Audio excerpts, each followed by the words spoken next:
All right, we're up and running. Oh, there's a few of you waiting already. Thanks for tuning in.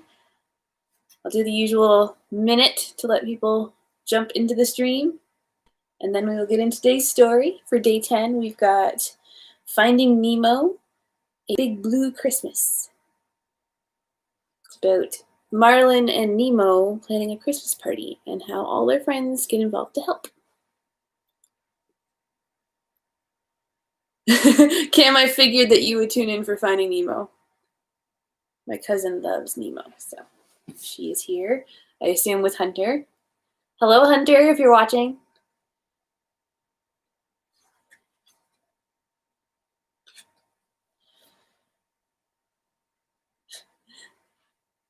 Okay.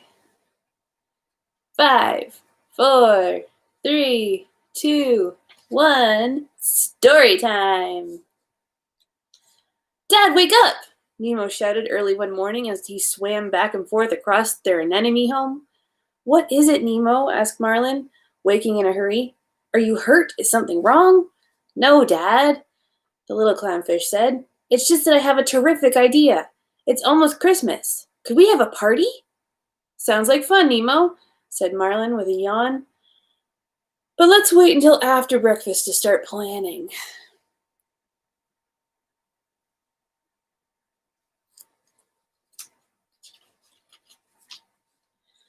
Right after breakfast, Nemo and Marlin made a list of friends to invite.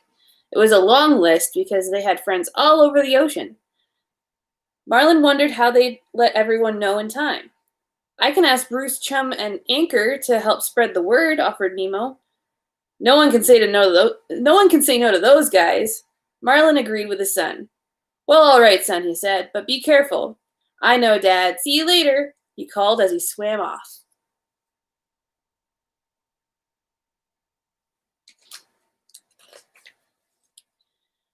Nemo swam as fast as he could to find his shark friends.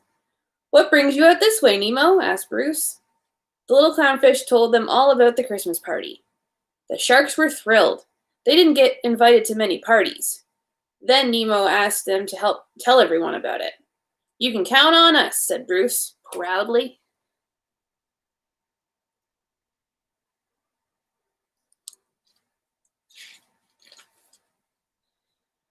When Nemo got home, Marlin was nervous. We need to plan the menu, and then there's the cleaning, and the decorating, and... Stop right there, Dad, said Nemo. I'll be back later with more fins.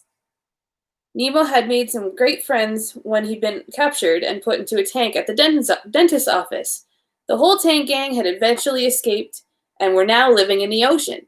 Nemo went to ask them for their help with the party.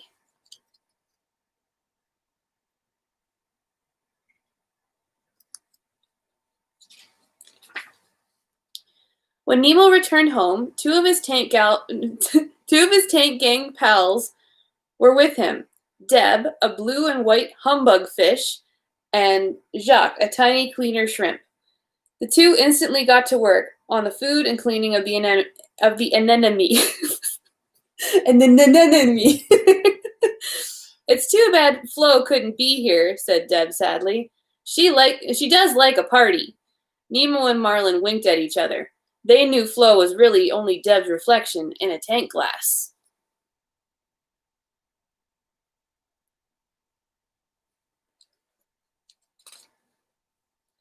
Next, Nemo swam out to find their friend Dory, the regal blue tang fish. Do I know you? Dory asked when Nemo found her. Nemo just smiled at his forgetful friend. All of a sudden, Dory hugged him and said, Nemo, I've missed you. Nemo asked Dory if she'd help decorate for the party. I love parties, she said, happily. At least I think I love parties. That afternoon, Dory and Nemo worked hard, hanging streamers and wreaths, and they decorated a conch shell Christmas tree.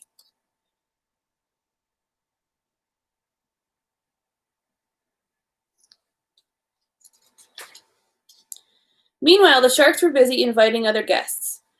Finally, there were just the sea turtles left to invite, so the sharks took a ride on the East Australian Current, EAC, and soon caught up with them. Awesome, said Crush. I love a party. Hey dudes, can I come too? Asked Squirt. Of course, said Chum. Nemo wants all of his friends there. Back at the anemone, there was only the music left to sort out. Nemo went to visit his friends Tad the butterfly fish, Sheldon the seahorse, and Pearl the squid. Together they practiced jingle shells until they were happy. We'll be great, Nemo said.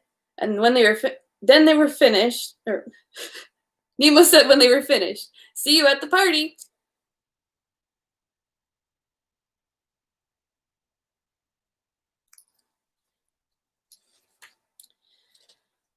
Finally, the night of the party arrived. Wearing colorful Christmas sea garlands, Marlin and Nemo greeted their guests. Before long, the party was filled with friends from far and near. Deb's seaweed and kelp cake and salty seawater punch were delicious. Everyone was gathered around the conch shell Christmas tree having a great time.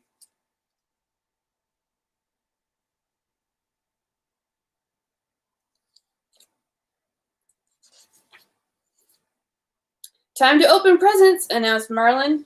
He swam over to the conch shell Christmas tree. Dory swam around the other guests, muttering, "Where is the present I brought? Wait, did I bring a present? Whose birthday is it anyway?"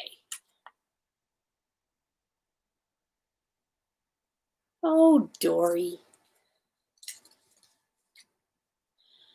For Bubbles, another member of the tank gang, Nemo had got a brand new tiny treasure chest that released a cloud of bubbles whenever he opened it. Bubbles giggled. "How I've missed my bubbles! Thank you, Nemo." The little treasure chest was one of the few things any of them missed from their days living in the tank.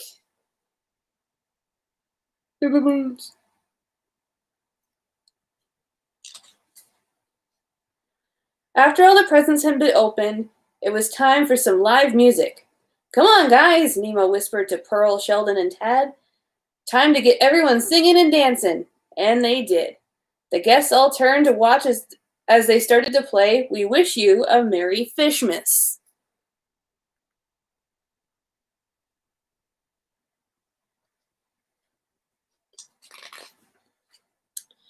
Soon it was getting late, and their friends began to swim home. When the last guest had gone, Nemo said to Marlin, "Dad, this was the best Christmas ever." "You bet it was," said Marlin. "We are lucky to have so many good friends, but the best gift of all is spending Christmas with you." And he gave his son a big hug. The end. Thanks to everybody that tuned in live, and if you're watching later, hope you enjoyed the story. And I'll see you tomorrow for day 11 of the Storybook Advent Calendar. Yay! Have a good night, guys. Bye.